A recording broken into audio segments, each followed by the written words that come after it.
राष्ट्रीय परिदृश्य के अगले भाग में आप लोगों का बहुत बहुत स्वागत है। अब हम लोग राष्ट्रीय परिदृश्य के अगले अगले टॉपिक पर चर्चा करते हैं। खेल से लेकर अंतरिक्ष तक समृद्ध होता भारत। दीपावली की समृद्धि की देवी माता लक्ष्मी की पूजा की जाती है। दीपावली में क्या होता है? समृद्धि की देवी यानी कि धन लक्ष्मी माँ लक्ष्मी की पूजा होती है। समृद्धि का अर्थ सिर्फ धन संपत्ति की बढ़ोतरी नहीं होती है। समृद्धि का मतलब होता है अलग अलग क्षेत्रों में हमारा विकास होना। धन के क्षेत्र में, शिक्षा के क्षेत्र में, संस्कृति के क्षेत्र में, तकनीक के क्षेत्र में, विज्ञान के क्षेत्र में, प्रौद्योगिकी के क्षेत्र में, अलग अलग क्षेत्रों में यदि हम आगे बढ़ेंगे तो यह कहलाता है समृद्धि। बीते एक साल में भारत ने खेल से लेकर अंतरिक्ष तक कई नए मुकाम बनाए हैं। खेल की यदि बात करते हैं तो एशियाई खेलों में पदकों का शतक लगा है। चीन के हांगझोऊ में इस साल 2023 सितंबर में 8 अक्टूबर तक 23 सितंबर से 8 अक्टूबर तक आयोजित एशियाई खेल में भारत ने 72 सालों में पहली बार पदकों का शतक लगाया। भारत ने इस बार 28 स्वर्ण के साथ कुल 107 पदक जीते। एशियाई खेलों में यह भारत का अब तक का सर्वश्रेष्ठ प्रदर्शन है। इससे पहले 2018 में एशियाई खेलों में भारत ने 70 पदक जीते थे। 2018 में 70 पदक, 2023 में 107 पदक जिसमें 28 स्वर्ण जीते थे। भारत के इस बार पैरालंपिक गेम्स में भी 100 पदक जीत करके पिछला रिकॉर्ड को तोड़ दिया था। सिनेमा की बात करें तो सिनेमा में 2 ऑस्कर अवार्ड जीता। भारत के 2 ऑस्कर अवार्ड मिले। एक ऑस्कर फिल्म RRR के लिए नाटू नाटू गाने को मिला और दूसरा अवार्ड कार्तिकी गोसाल्विस की फिल्म ए एलिफेंट विस्पर्स को मिला। मार्च 2023 में आयोजित ऑस्कर अवार्ड्स समारोह में नाटू नाटू ने बेस्ट ओरिजिनल गीत का खिताब जीता था, जबकि बेस्ट डॉक्यूमेंट्री शॉर्ट फिल्म के लिए एलिफेंट विस्पर का खिताब मिला था। तो हमने देखा एशियाई खेलों में शतक 107 पदक जीते, जिसमें 28 स्वर्ण था। उसके बाद पैरालंपिक में भी जीते शतक। राजनीति के बात करें तो G20 की अध्यक्षता भारत ने की। भारत ने वर्ष 2023 में G20 की अध्यक्षता की। देश की राजधानी नई दिल्ली में 9 से लेकर के 10 सितंबर 2023 को आयोजित G20 शिखर सम्मेलन में पूरी दुनिया के राष्ट्रीय अध्यक्ष आए हुए थे। लेकिन ऐसा नहीं है कि उसी दिन आए थे, इससे पहले भी बहुत सारे डेलीगेशंस हुए थे। जम्मू कश्मीर में कुछ मीटिंग हुई, कुछ उत्तर प्रदेश में मीटिंग हुई, अलग अलग जगहों पर भारत के विभिन्न क्षेत्रों में G20 के शिखर सम्मेलन हुए थे। लेकिन मुख्य रूप से सभी देशों के जो राष्ट्राध्यक्ष थे वह नई दिल्ली में 9 और 10 सितंबर 2023 को आयोजित G20 शिखर सम्मेलन में पहुंचे थे। इस दौरान दुनिया ने भारत की कूटनीतिक ताकत को देखा। इस दौरान संयुक्त राष्ट्र में सुधार की वकालत सहित कई मुद्दे उठाए गए। अंतरिक्ष चांद के कदम चूमे। भारत ने आसमान में भी सफलता के परचम लहराए। भारत का चंद्रयान 3 मिशन चांद पर उतरने में सफल रहा। 23 अगस्त 2023 को इसरो ने चांद के दक्षिणी ध्रुव पर चंद्रयान 3 को उतार करके एक इतिहास रच दिया। भारत अभी सूर्य की राह पर है। इसरो का आदित्य L1 सूर्य का अध्ययन करने वाला पहला अंतरिक्ष मिशन है। 2 सितंबर 2023 को इसे सफलतापूर्वक लॉन्च किया गया था। यानी आदित्य L1 सूर्य के अध्ययन के लिए भेजा गया। चंद्रयान 3 चंद्रमा पर भेजा गया। अब कुछ बातें हैं। सबसे अधिक प्रदूषण। उपलब्धियों के साथ साथ देश में कुछ चुनौतियां भी है, जिसमें सबसे बड़ा चीज़ है प्रदूषण। 2023 में दिल्ली सहित आसपास के राज्यों में प्रदूषण की स्थिति सबसे अधिक खराब है। बीते 6 सालों में इस बार दिल्ली की हवा सबसे अधिक खराब रही। सबसे अधिक आबादी। जुलाई 2023 में भारत चीन को पछाड़ करके दुनिया का सबसे अधिक आबादी वाला देश बन गया। 2023 जुलाई में बढ़ती आबादी के साथ देश में संसाधनों का दबाव बढ़ गया। संसाधनों का दोहन अधिक से अधिक हो रहा है। आवास, परिवहन, स्वास्थ्य एवं शिक्षण सुविधाओं से जुड़े बुनियादी ढांचों के विस्तार की जरूरत होगी। विधानसभा परिणाम 2023 में कुल मिलाकर के 5 राज्यों में चुनाव हुए। उनमें से यदि पहला राज्य की बात करें मध्य प्रदेश, जिसमें कि कुल 130 विधानसभा सीटों पर चुनाव किया गया, जिसमें भाजपा को, बीजेपी को 163 सीटें प्राप्त हुई, कांग्रेस को 66 सीटें प्राप्त हुई और अन्य को एक, और इस हिसाब से बहुमत में बीजेपी आई। और बीजेपी के लिए मुख्यमंत्री पद के दावेदार हुए मोहन यादव, और उप मुख्यमंत्री दो व्यक्ति बने, जगदीश देवड़ा और राजेंद्र शुक्ला। राजस्थान की बात करें तो कुल, हमारे चैनल में आप सभी का मोस्ट वेलकम है। हम लोग राष्ट्रीय परिदृश्य के तहत पढ़ाई कर रहे थे, जिसमें हम आगे देखते हैं कि विधानसभा चुनाव परिणाम 2023 मध्य प्रदेश की बात करें तो कुल सीटें वहाँ पर विधानसभा की 230 थी, जिसमें कि बीजेपी यानी कि भाजपा को 163 सीटें प्राप्त हुई, कांग्रेस को 66 सीटें और अन्य को एक, और इस तरह से बीजेपी वहाँ पर सबसे बड़ी पार्टी थी। और बीजेपी की तरफ से मुख्यमंत्री बने मोहन यादव, उप मुख्यमंत्री बने जगदीश देवड़ा, राजेंद्र शुक्ला। राजस्थान की बात करें तो राजस्थान में कुल 199 सीटों पर विधानसभा चुनाव हुए। भाजपा को 155 सीटें मिली, कांग्रेस को 69 सीटें मिली और अन्य को 15 सीटें मिली। वहाँ के मुख्यमंत्री बने भजन लाल शर्मा, उप मुख्यमंत्री बने दिया कुमारी, प्रेमचंद्र बैरवा। छत्तीसगढ़ की बात करें तो छत्तीसगढ़ में कुल सीटें 90 थी, जिसमें भाजपा को 54 सीटें मिली, कांग्रेस को 35 सीटें मिली और अन्य को 1 सीटें मिली। मुख्यमंत्री बने विष्णुदेव साय। तेलंगाना की बात करें तो तेलंगाना में कुल 119 सीटों का विधानसभा था, जिसमें कांग्रेस को मिला 64, BRS को मिला 39, भाजपा को 8, अन्य को 8। वहाँ के मुख्यमंत्री बने रेवंत रेड्डी। मिजोरम में कुल सीटें थी 40, ZPM को मिला 27, MNF को मिला 10, भाजपा को मिला 2, कांग्रेस को मिला 1। वहाँ के मुख्यमंत्री बने लाल दुहोमा। तो एक बार फिर से रिपीट कर लेते हैं। मध्य प्रदेश के मुख्यमंत्री मोहन यादव, राजस्थान के मुख्यमंत्री बने भजन लाल, छत्तीसगढ़ के मुख्यमंत्री बने विष्णुदेव साय, तेलंगाना के मुख्यमंत्री बने रेवंत रेड्डी, मिजोरम के मुख्यमंत्री बने लाल दुहोमा। अब टिप्पणियाँ करते हैं, कुछ बातें इंपॉर्टेंट्स।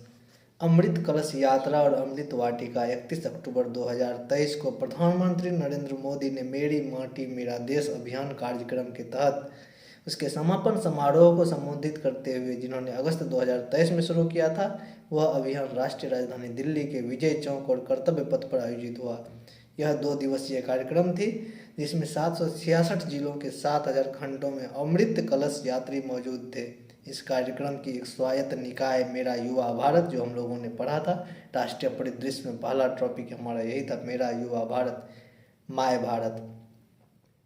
एम से हो गया मेरा, वाई से हो गया युवा भारत का शुभारंभ हुआ था, जो युवाओं को नेतृत्व वाले विकास पर सरकार का ध्यान केंद्रित करने, युवाओं को विकास की ओर अग्रसर करने, युवाओं को नेतृत्व का क्षमता प्रदान करने में मदद करेगा।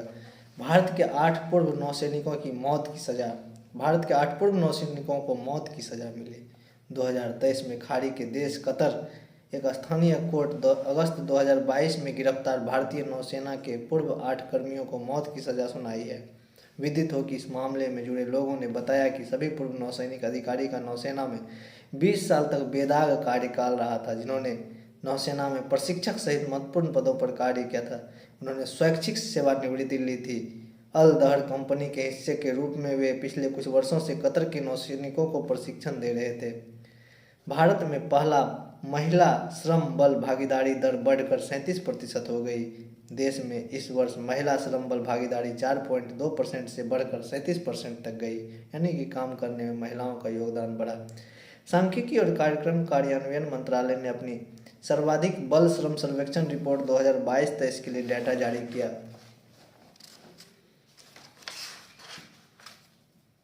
विदित हो कि महिला श्रम बल के महत्वपूर्ण उछाल सरकार की नीतियों की पहल से आया है। इसका उद्देश्य महिलाओं का दीर्घकालिक सामाजिक, आर्थिक और राजनीतिक विकास करना है। अब आया भारत आटा। अब ये भारत आटा क्या है? 6 नवंबर 2023 को उपभोक्ता को महंगाई से राहत देने के लिए केंद्र सरकार ने भारत आटा नामक एक ब्रांड नाम से देश में 27.5 रुपये यानी 27.5 रुपया प्रति किलो की दर से गेहूं के आटे की बिक्री औपचारिक रूप से शुरुआत की। इस दौरान केंद्रीय उपभोक्ता मामले, खाद्य और सार्वजनिक वितरण, कपड़ा और वाणिज्य उद्योग मंत्री पीयूष गोयल ने कर्तव्य पथ नई दिल्ली में भारत ब्रांड नामक गेहूं के आटे की बिक्री के लिए 100 मोबाइल वैन को हरी झंडी दिखाई। इसमें आपको 70.5 रुपये की दर से आटा मिलेंगे। राष्ट्रीय शैक्षणिक अनुसंधान एवं प्रशिक्षण परिषद को डीम्ड टू बी यूनिवर्सिटी का दर्जा मिला। हाल ही में नई दिल्ली में राष्ट्रीय शैक्षणिक अनुसंधान और प्रशिक्षण परिषद, national council of educational research and training NCERT का 63वां स्थापना दिवस मनाया गया, जिसमें NCERT की उल्लेखनीय उपलब्धि देखते हुए उन्हें सम्मानित करने के लिए डीम्ड टू बी यूनिवर्सिटी का दर्जा मिल गया। 5 देशों को 15 अगस्त को स्वतंत्रता दिवस मनाते हैं। ऐसे कौन से 5 देश हैं जहां पर 15 अगस्त के दिन स्वतंत्रता दिवस मनाया जाता है? 15 अगस्त दुनिया भर के कई देशों के लिए जश्न का दिन है।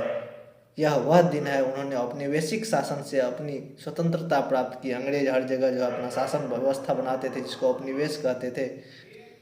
भारत, दक्षिण कोरिया, उत्तर कोरिया, बहरीन, कांगो गणराज्य, लिechtenstein। भारत, दक्षिण कोरिया, उत्तर कोरिया, बहरीन, कांगो गणराज्य, लिechtenstein, ये 5 देश हैं जिनको 15 अगस्त को स्वतंत्रता मिला था। भारत को 1947 में मिला था स्वतंत्रता। भारतीय लोगों के लिए एक महत्वपूर्ण दिन था, जिन्होंने लंबे समय तक स्वतंत्रता के लिए संघर्ष किया था। यह दिन परेड, ध्वजारोहण समारोह, सांस्कृतिक कार्यक्रम के साथ मनाया जाता है। हम लोग अपने विद्यालय में भी मनाते हैं बच्चों के साथ, बच्चों को इसकी जानकारी भी देते हैं। अब हमारा जो अगला टर्म है CBI अकादमी, केंद्रीय जांच ब्यूरो अकादमी। अगस्त 2023 में केंद्रीय जांच ब्यूरो अकादमी CBI को आधिकारिक तौर पर इंटरपोल ग्लोबल अकादमी नेटवर्क में शामिल किया गया। CBI को इंटरपोल में शामिल किया गया। CBI अकादमी इंटरपोल ग्लोबल अकादमी नेटवर्क का 10वां सदस्य है। यह प्रेरणा न केवल अकादमी की क्षमताओं का प्रमाण है, बल्कि कानूनी प्रवर्तन, प्रशिक्षण और कार्यप्रणाली के वैश्विक मानकों को बनाए रखने के प्रति इसके समर्पण का भी प्रमाण है। यानी कि CBI को किसमें सम्मिलित किया गया? इंटरपोल में, यानी इंटरनेशनल लेवल पर जो खुफिया विभाग होता है इंटरपोल, उसमें शामिल किया गया। अब आती है बात आयुष वीज़ा की। आयुष वीज़ा अगस्त 2023 में केंद्रीय गृह मंत्रालय की एक नई वीज़ा श्रेणी है, जिसे आयुष वीज़ा के नाम से जाना जाता है, जिसका उद्देश्य होता है भारत में चिकित्सक पर्यटनों को बढ़ावा देना। आयुष वीज़ा यानी कि जो लोग भारत घूमने के लिए आएंगे, विदेशी लोग, उनके लिए उनको वीज़ा प्राप्त होगा। उसको मिलेगा क्या चीज़? उसको एक बनाना पड़ेगा पासपोर्ट, वह उसके देश में बनेगा। और भारत में यदि इलाज करवाने आना होगा तो उसको बनाना होगा आयुष वीज़ा। यह वीज़ा आयुष प्रणालियों, भारतीय चिकित्सा प्रणालियों के तहत चिकित्सकीय देखभाल के लिए, कल्याण, योग सहित अन्य विभिन्न प्रकार के चिकित्सकीय उपचार के लिए तलाश करने वाले विदेशी नागरिकों को सेवा देने के लिए डिजाइन किया गया है। आयुष वीज़ा विदेशी अधिक नागरिकों को आयुर्वेद, योग, प्राकृतिक चिकित्सा, यूनानी चिकित्सा, सिद्ध और होम्योपैथिक जैसी चिकित्सा के पारंपरिक भारतीय प्रणाली तक पहुंच बनाने के लिए एक महत्वपूर्ण कदम है आयुष वीज़ा। क्लियर है? आयुष वीज़ा। मणिपुर हिंसा की बात करते हैं। 4 मई 2023 को गैर जनजातीय मैतेई समुदाय को अनुसूचित जनजाति का दर्जा देने की 10 वर्ष पुरानी अनुशंसा पर आगे कार्रवाई करने के लिए मणिपुर उच्च न्यायालय द्वारा राज्य सरकार को दिए गए निर्देश के बाद मणिपुर में सांप्रदायिक हिंसा भड़क गई। विदित हो कि अनुसूचित जनजाति में मैतेई को शामिल करने के कथित कदम के विरुद्ध अखिल जनजातीय छात्र संगठन मणिपुर के द्वारा छात्र जनजाति एकजुटता रैली आयोजित करने के बाद यह हिंसा बढ़ गई थी। कुल मिलाकर के यह था कि मैतेई जनजाति को, गैर जनजातीय मैतेई को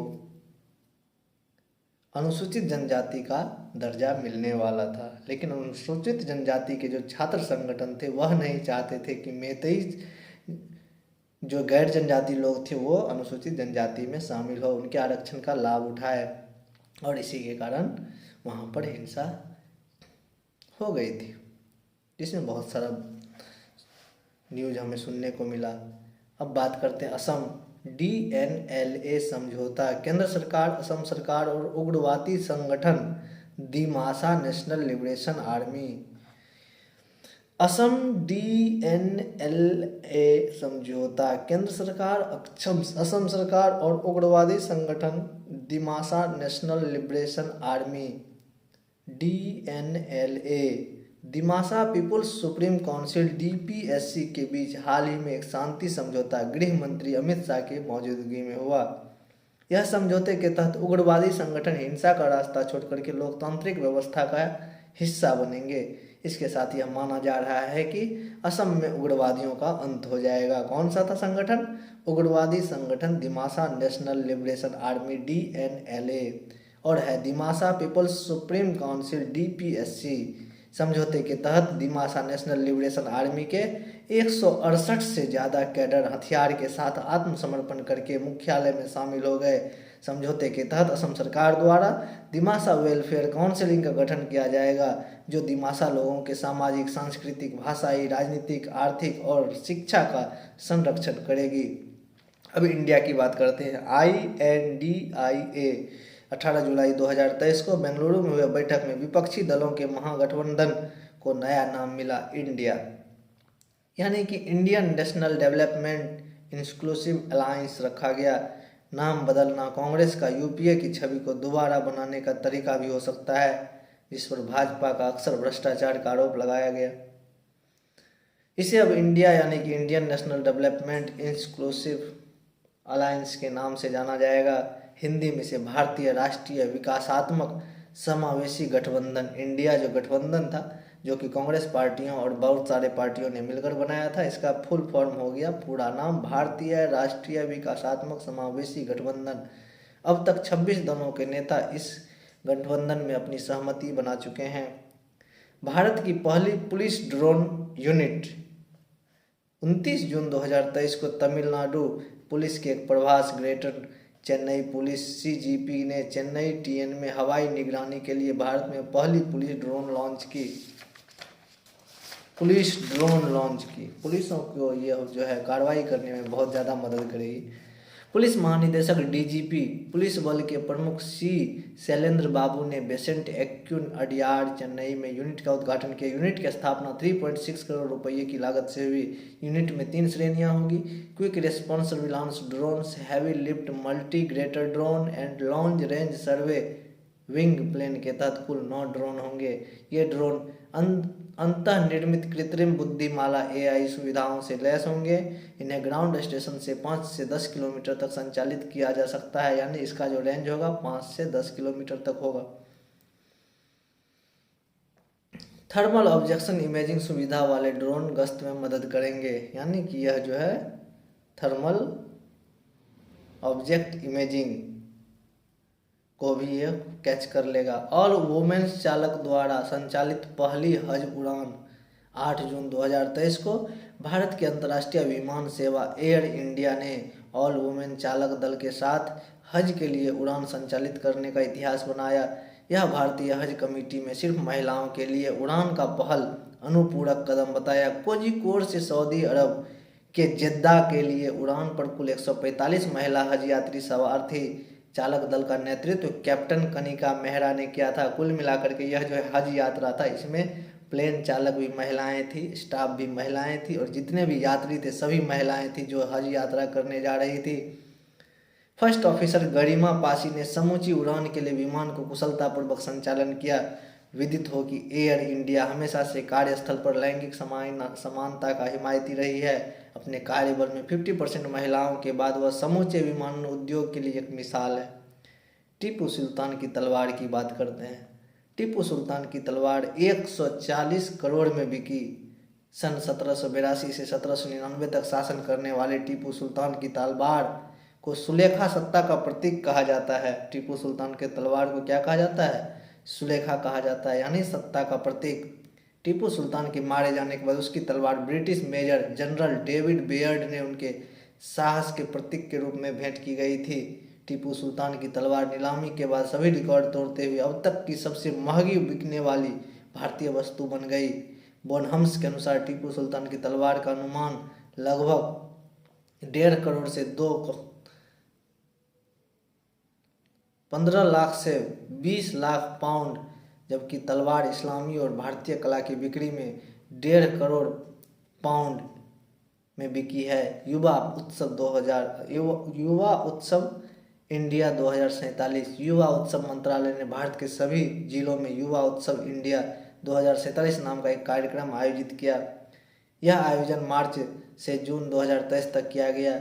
युवा उत्सव इंडिया @2047 का कार्यक्रम 4 से 31 मार्च 2023 को 150 जिलों में आयोजित किया गया। इस कार्यक्रम का मुख्य उद्देश्य भारतीय युवाओं को सख्ती से जश्न मनाना, युवाओं को देश के विकास में सक्रिय रूप से भाग लेने के लिए प्रोत्साहित करना था। नशा मुक्त भारत अभियान। सामाजिक न्याय और अधिकारिता मंत्रालय के प्रमुख कार्यक्रम नशा मुक्त भारत अभियान NMBA का उद्देश्य उच्च शिक्षा संस्थानों, विश्वविद्यालयों, परिसरों, स्कूल सामुदायिक जुड़ाव से विशेष ध्यान देते हुए भारतीय युवाओं के बीच मादक द्रव्यों के सेवन के बारे में जागरूकता बढ़ाना। हाल ही में सामाजिक एवं न्याय अधिकारिता विभाग और ब्रह्म कुमारियों ने NMBA को अधिक प्रभावी और व्यापक बनाने के लिए एक समझौता ज्ञापन पर हस्ताक्षर किए। सर्वाधिक मालगाड़ी का संचालन का भी नया कीर्तिमान 2023 में रिकॉर्ड बनाया गया। फरवरी 2023 में उत्तर मध्य रेलवे NCR ने प्रयागराज से एक दिन में 758 मालगाड़ियों का एक दिन में संचालन करने का नया रिकॉर्ड बनाया। 758 मालगाड़ी एक दिन में चलाया गया, जिसमें 38,301 वैगन का इंटरचेंज हुआ। इसमें कुल मिलाकर के 740 मालगाड़ी एक दिन में संचालन किया गया था। अंडमान निकोबार के द्वीपों का नामांकन किया गया। जनवरी 2023 में प्रधानमंत्री नरेंद्र मोदी ने अंडमान निकोबार के द्वीप समूह में 21 द्वीपों का नामांकन युद्ध भूमि में अपनी वीरता के लिए परमवीर चक्र पाने वाले सैनिकों के नाम पर किया, जिसका विवरण निम्नलिखित है। इसके अनुसार शैतान सिंह द्वीप, वाह क्या नाम है, शैतान सिंह द्वीप, अल्बर्ट इक्का द्वीप, क्षेत्रपात द्वीप, मनोज पांडे द्वीप, सोमनाथ द्वीप, पीरू द्वीप, परमेश्वर रत्न द्वीप, राणे द्वीप, अब्दुल हमीद द्वीप, धन सिंह द्वीप, बोमेंद्र द्वीप, जगुनाथ द्वीप, होशियार द्वीप, बाना द्वीप, करम सिंह द्वीप, शेखो द्वीप, जोगिंदर द्वीप, सलारिया द्वीप, विक्रम बन्ना द्वीप, संजय द्वीप, वासपुर द्वीप। ये बहुत सारे द्वीप है, इसको मैं स्क्रीनशॉट में लगा दूंगा, आप लोग देख लीजिएगा। राष्ट्रीय पोषण माह सितंबर 2023 को केंद्रीय महिला और बाल विकास मंत्रालय द्वारा 6ठा राष्ट्रीय पोषण का माह मनाया गया। राष्ट्रीय पोषण माह 2023 की जो थीम थी, सुपोषित भारत, साक्षर भारत, सशक्त भारत। राष्ट्रीय पोषण माह जिसका थीम क्या था, सुपोषित भारत, सक्षम भारत, साक्षर भारत और सशक्त भारत, जो एक स्वस्थ और मजबूत देश की कामना करता है। उसके पोषण, शिक्षा, सशक्तिकरण पर महत्वपूर्ण जोर दिया गया। इस तरह से हमारा राष्ट्रीय परिदृश्य का सारा सत्र कंप्लीट हो चुका है। यह करीब 1 साल का मुख्य तथ्य था। अब हम लोग जो है इसके बाद कुछ अन्य टॉपिक को लेकर के आपके सामने उपस्थित रहेंगे। हमारे ख्याल से हमारे पास 2-3 टॉपिक है। एक पुरस्कार और सम्मान है, पर्यावरण जैव विविधता है, कला संस्कृति है, स्वास्थ्य है, राष्ट्रीय महत्व है, योजनाएं हैं, परियोजनाएं हैं, पहल है, अभियान है और बहुत सारी चीज़ें हैं। इन सब चीज़ों को लेकर के मैं आपके पास उपस्थित रहूँगा। आप भी कमेंट करें कौन सा टॉपिक लेकर मैं आऊँ।